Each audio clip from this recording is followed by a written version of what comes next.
여러분들 한 주일 동안 또 평안하셨으리라 생각하고 여러분들의 생활에 평안을 빕니다. 또 여러분들 원하시던 또 하시고 싶으시던 일 다 잘 하시고 또 기왕 생긴 그러한 시간이니까 여러분들 이 시간을 잘 쪼개어서 그냥 시간이 안 간다 이렇게 불평만 하지 마시고 시간을 잘 쪼개어서 잘 활용하시기를 간절히 바랍니다. 제가 아는 어느 목사님이 계신데 친구같이 잘 아주 가깝게 지내는 목사님이 작년에 은퇴를 하셨어요. 은퇴를 하시면서 평생 기다려오던 이 은퇴의 이 시기를 어떻게 보낼까 나름대로 오래전부터 계획을 짰답니다. 은퇴만 하면 그동안 다니지 못했던 그러한 곳에 많이 다니고 여행도 많이 하고 크루즈도 타고 또 뭐 등등 하고 싶은 일 다 하겠다고 계획을 다 짜놨습니다. 그래서 이제 작년에 말에 은퇴를 하고 올해 초에 이제 봄이 되어서 이제는 내가 계획했던 여행도 가고 뭐 하리라 뭐 이것저것 다 짜놨는데 잘 알다시피 코로나 바이러스 감염 문제가 전 세계적으로 확산이 되어서 아무 데도 못 가게 됐습니다. 심지어 크루즈 배도 못 타고 꼼짝없이 집에서 지내게 되었다. 그렇게 이야기를 하면서 세상 참 내 마음대로 되는 일 하나도 없다. 평생을 목회를 하면서 이 은퇴하는 날을 기다리고 이 은퇴만 하면 내가 그 좋은 시간을 보내리라 라고 계획을 했는데 그것도 여의치가 않다. 그래서 나름대로 가치 있는 또 평생 목사들이 뭐 할 수 있는 일이 뭐가 있겠습니까? 그래서 교인들 돌보고 또 위로하고 하는 그 일을 계속한다 하는 그런 그 얘기를 들었습니다. 지난 주 중에 여러분들 그 신문이나 뭐 이런 데서 아마 혹 보셨는지 모르겠습니다. 어느 여행사에서 이런 광고를 했습니다.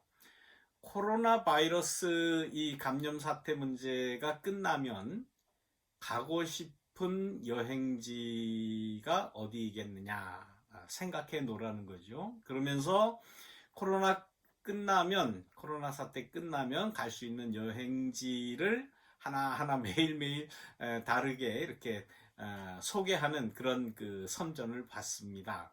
그거를 보면서 오늘 아침 신문에 봤군요.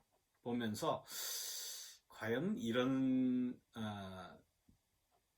광고 카피가 이게 잘 먹혀들을까라는 생각을 저는 했습니다. 지금 다 어려운 가운데 고통 가운데 있습니다. 이런 가운데 이 어려움을 어떻게 우리가 공동적으로 헤쳐나갈 수 있을까? 어떻게 올바른 인격을 가지고 올바른 생각을 가지고 헤쳐나갈 수 있을까? 코로나 사태 이후에 우리의 삶이라고 하는 것은 이루 말할 수 없이 달라질 겁니다. 굉장히 많은 변화를 가져올 거예요. 그 전에 가지던 우리의 생각을 이제는 이거 바꾸지 않으면 우리가 살아나가기는 힘들다. 그렇게 생각을 합니다.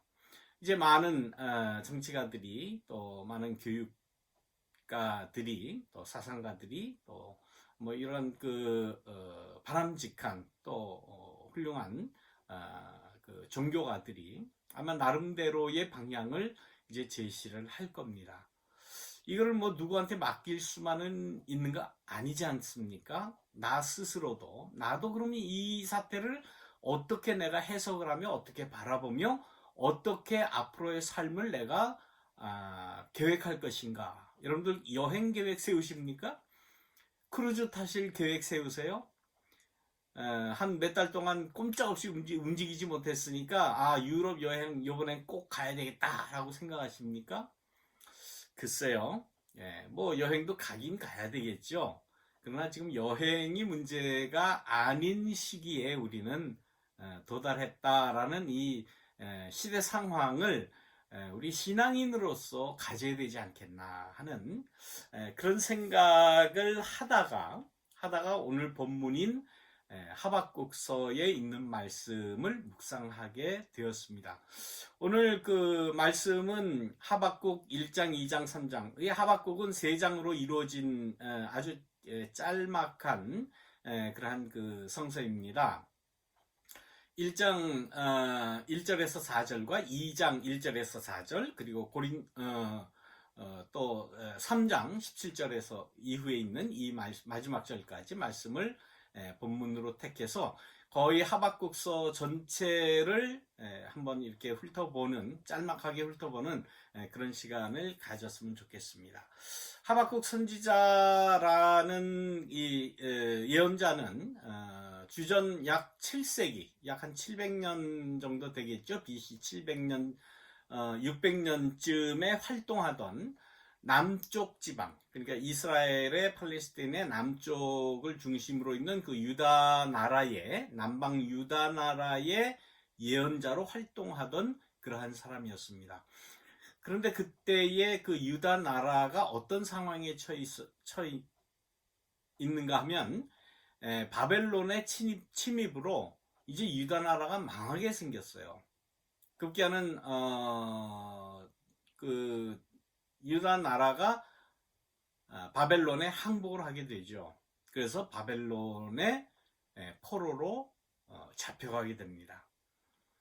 남방 유다와 북쪽 이스라엘이 이제 다 망하게 될 때에 북쪽에 있는 그 지방보다는 훨씬 더 많은 사람들, 남쪽 이 예루살렘을 중심으로 한 이 지식층에 있는 사람들, 또 권력을 가지고 있던 사람들, 그리고 유다 나라의 상층 구조를 이루고 있는 이 사람들이 훨씬 더 많이 바벨론의 포로로 잡혀갔습니다.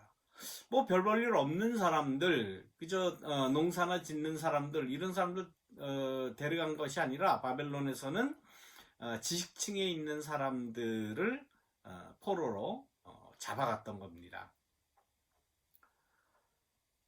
이 하박국은 지금 이 유다 나라가 패망하기 직전에 활동하던 그러한 예언자로서 이 유다 나라가 왜 망했느냐, 왜 바벨론의 포로가 됐느냐라는 것에 대한 신적인 그 신탁을 받고, 그러니까 하나님의 말씀을 받고 그것을 유다 사람들에게 전파한 예언자예요. 국제적으로는 지금 바벨론의 침입을 받아서 멸망을 하게 생겼는데, 유다 나라 내적으로 보면, 이스라엘 내적으로 보면은 그 내부에 있는 권력자들의 부패가 엄청나게 심했다는 겁니다. 오늘 본문에 나와 있는 대로 1장 3절에서 4절에 있는 말씀대로 보면, 보이느니 약탈과 억압뿐이요 터지느니 시비와 말다툼뿐입니다. 법은 땅에 떨어지고 정의는 끝내 무너졌습니다. 못된 자들이 착한 사람을 등쳐먹는 세상, 정의가 짓밟히는 세상이 되었습니다. 라고 아주 한탄을 하며 정말 목에서 피를 토하듯이 지금 그 예언의 말씀을 전하고 있는 겁니다. 법이 땅에 떨어졌던 거, 법대로 되는 것이 아무것도 없어요. 다 법을 만든 이 상부 구조에 있는 사람들, 법이라는 게 여러분들 어떤 거라고 생각하세요? 만민에게 평등하다라고 그렇게 규정은 되어 있지만, 법이 과연 역사적으로 볼 때 만민에게 평등했습니까? 만민에게 평등하다고 생각하세요? 그렇지 않습니다. 법은, 인간이 만들어 놓은 법이라는 것은 법을 만든 사람, 만든 계층, 만든 그 계급의 사람의 이익을 위해서 만들어진 겁니다. 또 그렇게 해석되는 거예요. 고대 이스라엘 그때부터 이 하박국이 활동하던 BC 7세기 경에도 어김없이 그러한 법 집행의 실태를 정면하게 지금 폭로하고 있는 것입니다. 그러면서 우매한 백성들에게는 뭐라고 이야기합니까? 우리에게는 법이 있다. 법은 평등하다. 누구에게나 다 똑같은 그러한 그 법의 혜택을 받아야 되고, 법의 제재를 받아야 되고, 법의 심판을 받아야 되고, 판결을 받아야 된다라고 이야기하지만 실제의 생활에서는 그렇지 않습니다. 법을 집행하는 사람들이 얼마나 법을 가지고 우매한 백성들을, 죄 아닌 사람을 죄인으로 낙인찍고 체포하고 수사하고 모욕 주고 잡아다 가두고 억울한 일을 당하는 사람들이 얼마나 많습니까? 모두가 다 그렇다는 것이 아닙니다. 자신들의 이권을 위해서, 자신들의 그 기득권을 위해서는 얼마든지 법을 이용하고 법을 편향되게 적용시키는 것이 법을 만든 사람들, 법을 집행하는 사람들, 법을 가지고 장난치는 사람들이 많은 겁니다. 지금 하박국은 그것을 지금 호소하는 거예요. 법이 땅에 떨어지고 정의는 끝내 무너졌다라고 이스라엘 백성들에게 지금 호소하고 하나님 앞에 호소하는 겁니다. 못된 자들이 착한 사람을 등쳐먹는 세상. 이건 뭡니까? 권력을 가진 사람들이 권력이 없는 일반 백성들, 일반 민중들을 착취해 먹는다라는. 그럼으로써 의라고 하는 것, justice라고 하는 것은 이 세상에는 없게 되었다라는 그러한 호소입니다. 자, 이 하박국 1장에는 이런 그 상황에서 한 가지 문제의식을 갖습니다. 그것은 이런 형편인데, 이런 지경인데 왜 하나님은 나타나시지 않습니까? 하나님은 왜 무관심하느냐라고 하는 그러한 질문입니다.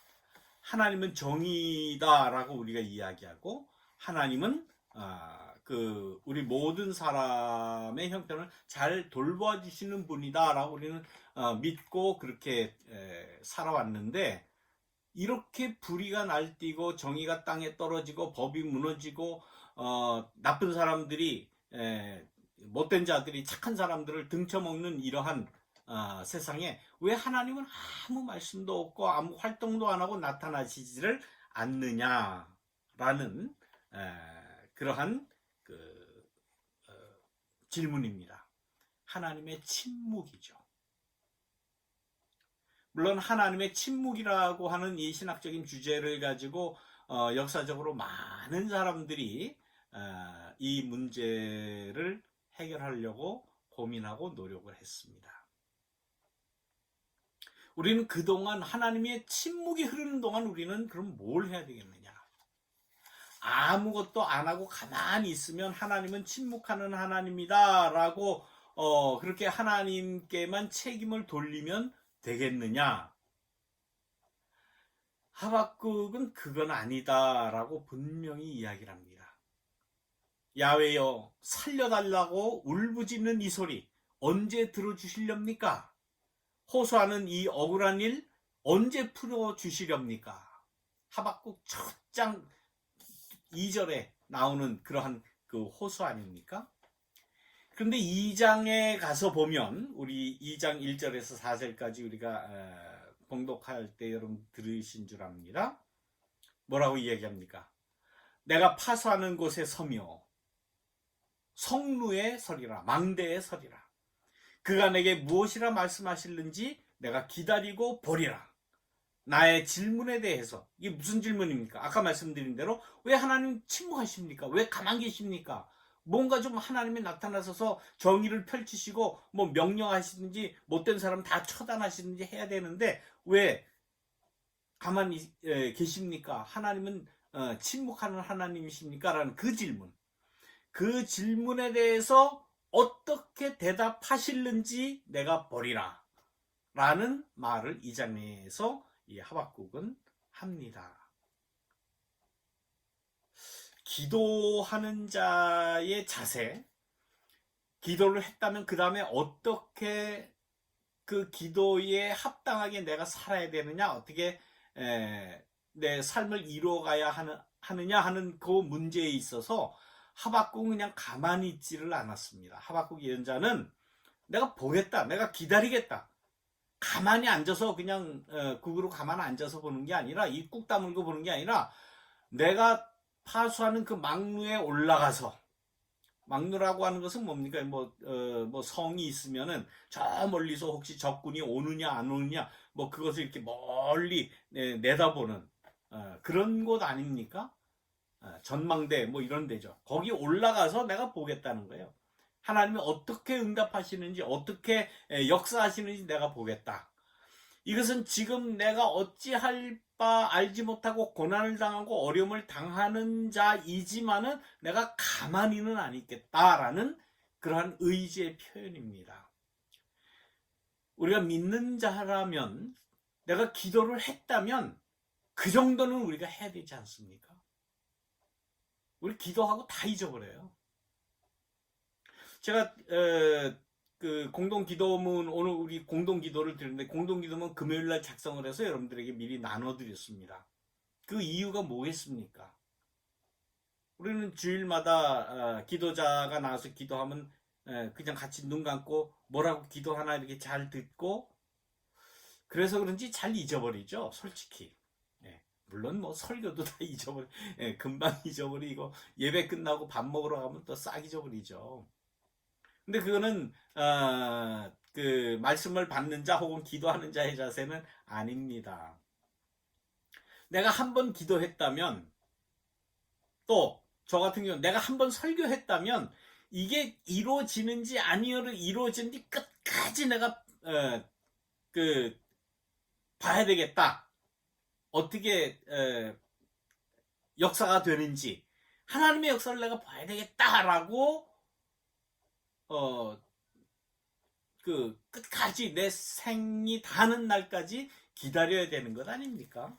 여러분들 만약에 오늘 저 비가 와야 되는데 안 온다. 하나님 비 내리게 해주십시오. 비 내리게 해주실 줄 믿습니다. 그러고 밖에 나갈 때는 우산 안 가지고 나가죠. 그게 우리 인간이에요.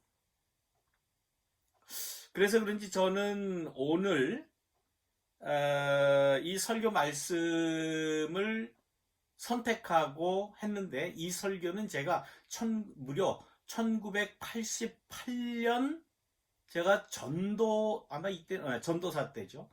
전도사 때 한국에서 중고등부 학생들에게 했던 설교를 중심으로 여러분들에게 지금 하는 겁니다. 뭐 이걸 보고 여러분들 뭐 설교를 재탕했네, 뭐 이렇게 할 게 없어서 또 옛날 것도 재탕하는 거야, 그런 말씀하지 마세요. 제가 원고를 보여드릴게요. 1988년도 1월 22일 아현교회라고 써 있죠. 그리고 여기 오늘 우리 오늘 날짜에 써 있는 거 보셨죠? 물론 저의 이런 학식이나 가지고 있는 신학적인 그런 그 지식이나 그때하고 지금하고 비교가 되겠습니까, 여러분들? 무려 30하고도 3년 전이에요. 이 원고가. 아니 뭐 하나님의 말씀이 33년 전하고 지금하고 달라지겠습니까? 아니에요. 33년 전에 설교를 했던 그 말씀을 보면서 난 다시 한번 이 하박국의 말씀을 들고 앞으로 하나님께서 어떻게 역사하시는가 난 또 아직도 봐야 되겠다라는 그런 심정으로 지금 말씀을 드리는 겁니다. 한번 기도했다면 여러분들 끝장을 보셔야 돼요. 한번 설교했다 그러면 평생 끝장을 난 볼 겁니다. 하박국의 그 신앙의 자세와 같이 망대에 올라서 성루에 올라서 어떻게 말씀하시는지 내가 봐야 되겠다라는 그러한 그 신앙의 의지를 갖는 것, 이것이 바로 하박국 선지자가 우리에게 제시하는 고난을 당하는 의인의 자세가 아닐까라고 생각을 합니다. 물론 그것이 다 이루어지지 않을 수 있습니다. 또 이루어질 수도 있습니다. 거기에 대해서 하박국은 끝내 응답을 받습니다. 응답을 받습니다. 그 응답이 뭡니까? 그 응답은 2장 3절 4절에 나오는 것과 같이 끝날은 반드시 온다. 예, 끝날은 반드시 온다. 지금 고난을 당하느냐? 지금 순환을 당하느냐? 지금 어려움에 있느냐? 지금 코로나 바이러스로 꼼짝 못하고 너희들이 이렇게 하고 있느냐? 그러나 끝날은 반드시 올 것이다. 혹시 오지 않더라도 기어이 올 것이니 기다려라 라는 거예요. 우리가 우리의 삶을 살아오는데 어려운 일 얼마나 많습니까? 이 지긋지긋한 이 삶에서, 이 환경에서 내가 어떻게 벗어날 수 있을까라고 애타하며 기도하며 하는 그런 날, 끝날은 반드시 온다라는 것이 이 하나님의 응답입니다. 하박국 선지자는 그 응답을 들었다는 거죠. 악인이 심판을 받고 의인이, 선한 자가, 정말 하나님의 백성이 구원받는 그 날은 반드시 오게 될 것이니 기억하고 기다리라. 잊어버리지 말라는 거죠. 예, 평생 잊어버리면 안 돼요. 끝까지 붙잡고 가세요. 끝까지 이루어질 때까지. 아니, 내 생명이 다하는 날까지 이루어지지 않는다 할지라도 내 후대에서 이루어질 것을 믿고 여러분들 기다리라 하는 것이 이 하박국 선지자의 그 응답받은 그 사실이에요. 그런데 여기서 하박국 선지자의 놀라운 그러한 신앙이 또 한 가지 나옵니다. 뭡니까? 의로운 사람은, 다시 말하면 기도한 사람은, 원하는 사람은, 하나님의 백성은, 의로운 사람은 그의 신실함으로 살리라 하는 이 말씀. 얼마나 귀하고 얼마나 멋진 말씀입니까? 의인은 그 믿음으로 말미암아 살리라 라는 이 말씀입니다. 의로운 사람, 하나님을 믿는 사람, 신앙을 가진 사람, 기도하는 사람, 기도하고서 망루에 올라가서 어떻게 하나님의 응답하실 것을 내가 눈으로 보려라 라고 신앙의 의지에 불을 켜는 사람, 그 사람이 의로운 사람이죠. 이 사람은 무엇으로 삽니까? 다 이루어진 걸로 살지 않는다고 그랬어요. 그 믿음으로 산다. 하나님이 반드시 이루어 주실 것, 이 고통에서 해방시켜 주실 것, 구원해 주실 것을 그 믿는 그 믿음으로 산다는 거예요. 믿음으로 산다. 이것이 바로 신앙인이 아닙니까? 그 신실함으로 산다라고 말씀을 합니다. 우리가 믿음으로 산다, 신실함으로 산다라는 것은 무슨 의미일까요? 그것은 먼저는 아마 이기적인 그러한 신앙이 아닐 겁니다. 이기적인 신앙을 우리는 가져서는 안 됩니다. 왜 이 고통이 나에게만 이렇게 다가왔는가? 왜 나만 이 고생을 해야 되냐? 왜 나만 이런 꼬라지로 살아야 되느냐라고 하는, 왜 나만 고통을 당하느냐라고 하는 그런 생각. 다른 사람이 당하는 그 고통에 대한 분노, 정의에 대한 분노, 이런 것 없이 왜 나만 이런가? 왜 나한테만 이렇게, 왜 나만 가지고 그럽니까? 하는 그런 마음 가지는 것, 그것은 의로운 삶이 아니라라는 거예요.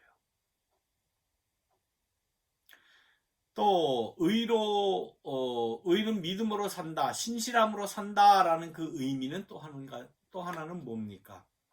이 고통이, 이 환난이, 이 어려움이 어디에서부터 왔느냐라는 걸 우리는 그 신실함으로 사는 그러한 삶의 모습에서 우리가 나타나야 되죠. 만약에 이것이 나의 잘못으로부터 나왔다? 그럼 내 생활을 바꿔야죠. 바꾸어 나가야죠. 개혁해 나가야죠. 회개하면서 그것을 돌이키는 그러한 삶을 살면서 가야죠.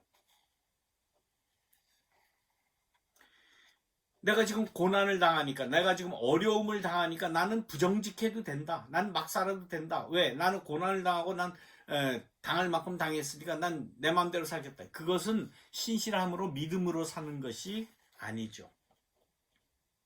까닭 없는 순환, 알 수 없는 고통, 내가 원치 않는 그러한 일들, 이것이 지나가게 해달라고 하는 것은 자연스러운 그러한 인간의 마음일 겁니다. 우리는 그런 것을 위해서 하나님 앞에 기도하는 거예요. 신실한 마음으로 하나님, 내 이 병을 고쳐주십시오. 이 고난에서 빨리 헤어나게 해주십시오. 어떻게 이 고난을, 고통을 제하여 주십시오. 그렇게 기도할 겁니다. 그렇게 기도해요, 우리도. 그럼에도 불구하고 그 고난이 지나가지 않을 때, 이 코로나 바이러스가 빨리 지나갔으면 좋겠는데 지나가지 않고 이렇게 될 때에는 우리가 어떤 마음, 어떤 신실함으로 살아야 됩니까? 내게 닥친 그 고난을 수용할 수 있는 용기도 우리는 가져야 되지 않겠습니까? 몇 주 전에 그 말씀드린 그 사도 바울의 그 이야기를 우리는 잘 압니다. 사도 바울은 그렇게 그 이야기를 했죠. 내 몸에 가시와 같은 그 육체의 가시를 떠나가게 해달라고 3번이나 기도했는데도 안 떠나가더라. 그러면서 그 바울의 영혼 속에 대답으로 온 그 대답은 뭡니까? 내 은혜가 네게 족하다. 그러면서 사도 바울은 그 고통을, 고난을 안고 살아가는 신앙의 방법을 깨달은 거예요.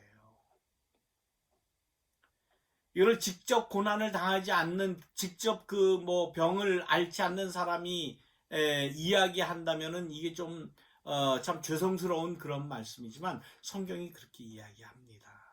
너희에게 고난이 있느냐? 너희에게 병이 있느냐? 너희에게 환란이 있느냐? 너희에게 코로나 바이러스라고 하는 이 전대미문에 큰 전염병이 있느냐? 그것이 지나가기를 간절히 바라고 기도하고 노력하고 애쓰는 것 다 해도 안 된다? 그러면 그걸 가지고 사는 방법을 배워야 되지 않겠는가 하는 그러한 말씀입니다. 예수님이 그렇게 그런 말씀을 하셨죠. 엘리 엘리 라마 사박다니, 하나님 하나님 왜 나를 버리십니까? 이 잔이 내게서 떠나가기를 바랍니다. 십자가 지지 않게 해주십시오. 그러나 아버지의 뜻대로 하십시오. 내 뜻대로가 아니라 아버지 뜻대로 하십시오. 그 고난과 고통을 그대로 받아들일 수 있는 신앙의 인격을 예수님은 우리에게 모범을 보이셨어요. 성경은 막무가내 야 고통 있는 거 참아라, 네가 병 있는 거 네가 뭐 알아서 그냥 너 팔자니까 참아라, 그렇게 말씀하시지 않았어요. 하나님도 안타까워하시고 예수님도 안타까워하시면서 그러나 아버지의 뜻대로 하기를 원합니다. 다시 말하면 내가 당하는 이 고통을 통해서, 이 환난을 통해서 내가 뭐 더 큰 것에 내가 헌신될 수 있다면 기꺼이 이 고통을 감수하겠습니다 하는 그러한 그 노력 아니겠습니까? 미국의 유명한 또 아주 위대한 신학자 중에 한 사람이라고 할 수 있는 라이널트 니버라고 하는 그 신학자가 있습니다. 여기 그 제가 이렇게 뭐 그래픽이 없어서 이렇게 잘 환해서 잘 안 보이시죠, 여러분들?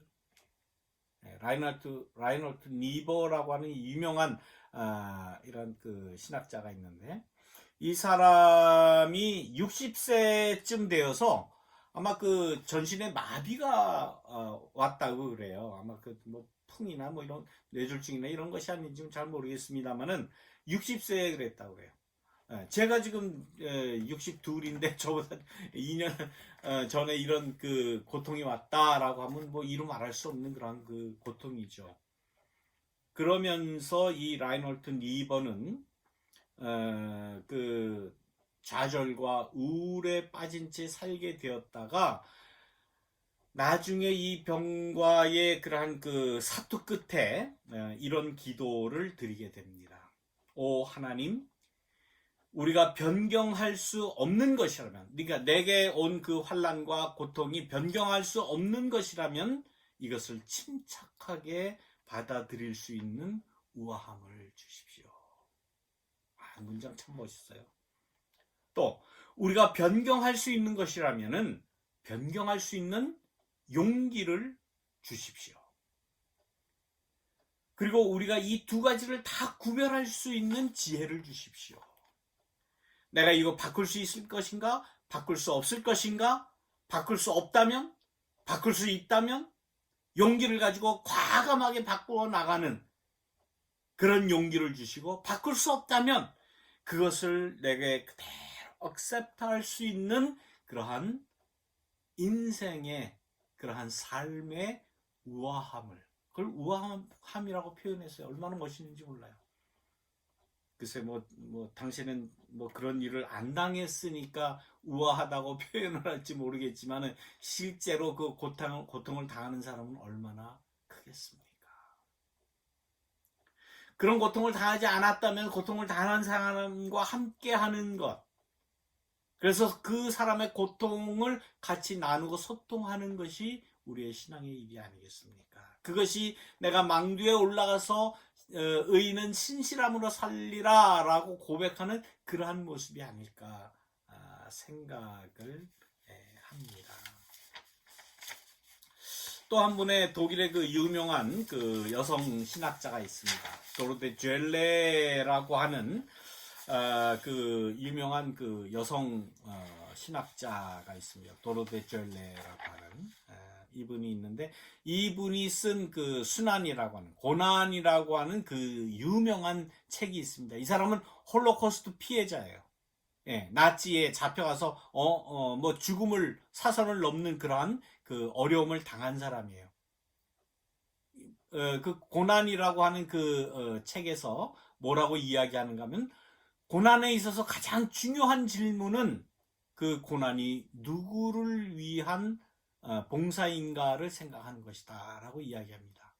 우리의 순환이 하나님을 봉사하는가, 아니면 내가 당하는 이 고난이 악마에 봉사하는가. 순교에서도 이러한 그 질문을 합니다. 하나님을 위한 순교냐, 하나님을 악마를 위한 순교가 되느냐가 중요하다라고 그렇게 이야기를 합니다. 결국은 우리가 어떤 삶을 살더라도, 어떤 고난과 어려움을 산다고 할지라도 그것이 하나님을 위해서, 의를 위해서, 또 모든 사람을 위해서 헌신될 수 있다라고 하는 그러한 그 아주 유명한 그 도로데 젤레의 그 고난, 순환이라고 하는 그런 책을 우리 인류에게 전해줍니다. 코로나 바이러스로 우리는 어떻게 보면 고난의 그 기간을 보내고 있습니다. 이 고난을 우리가 어떻게 지내야 되겠습니까? 하지 못했던 여행, 이 고난 기간 동안에 어디 여행 갈 거 계획하시겠어요? 아니면 이 고난의 기간 동안에 내가 어떤 신앙을 가지겠는가? 저는 오늘 하박국에 있는 말씀을 빌어서 여러분들에게 한 신앙의 또 올바른 모습이다라고 생각되는 그 신앙의 모습을 제가 제시를 합니다. 하나님 앞에 호소하고 기도하고, 가만히 있지 아니하고 망루에 올라가서 하나님이 어떻게 응답하신지 내가 보겠다, 내가 끝장을 보겠다라는 그런 신앙을 가져야 되지 않겠습니까? 그리고 내가 당하는 이 고통이, 이 어려움이, 이 환난이 누구를 위해서 헌신하느냐. 어려움이지만은 하나님을 위해서 쓰여질 수 있다고 하는 거예요. 잘못 사용하면 악마를 위해서 사용될 수 있다고. 정신 차려야 돼요. 여러분들, 그냥 헛되이 지나가는 이 시간이 아닙니다. 우리 가장 가치 있게 우리의 신앙의 그러한 그 입장에서 이 시간, 이 코로나 바이러스 고통의 시간을 보내시는 저와 여러분이 되시기를 간절히 축원합니다. 기도하겠습니다. 사랑이 많으신 하나님, 우리는 지금 고통의 시간, 순환의 시간을 보내고 있습니다. 이 고난의 순간들, 이 시간들 헛되이 보내지 않도록 인도하시고, 아버지 하나님, 우리의 작은 아무것도 하지 않고 집에만 집거하는 이러한 생활일지라도 하나님을 위해서 쓰여지며 바쳐지며 모든 사람을 위해서 쓰여지는 이 시간으로 우리가 만들어갈 수 있도록 인도하여 주옵소서. 무엇을 하든지 가치 있는 신앙의 삶을 살아갈 수 있도록, 또한 그러한 일들을 만들어갈 수 있도록, 헌신할 수 있도록 주님 인도하여 주옵소서. 예수님의 이름으로 간절히 기도드리옵나이다. 아멘. 이 시간 헌금 드리는 시간입니다. 준비된 찬송을 들으시면서 하나님 앞에 귀한 예물을 드리시기를 바랍니다. 헌금을 위한 기도 또한 제가 드리도록 하겠습니다. 하나님, 주님 앞에 이 어려움 가운데서도 헌신하며 또한 헌금을 드리려고 합니다. 우리의 마음속에 괴로움이 있는 것 주님께서 다 아십니다. 그러나 그 괴로움, 하나님이 뜻하신 바가 있다, 끝날은 반드시 온다고 하는 이 믿음과 함께 소망을 가지는 이 시간 될 수 있도록 인도하시고, 우리가 드리는 이 귀한 헌금이 한낱 돈의 액수에 지나지 않는 것이 아니라 하나님 나라를 위해서 우리의 고통도 우리의 헌신도 귀하게 쓰여진다고 하는 믿음을 가지고 주님 앞에 드릴 수 있도록 인도하여 주옵소서. 예수님의 이름으로 기도드리옵나이다. 아멘.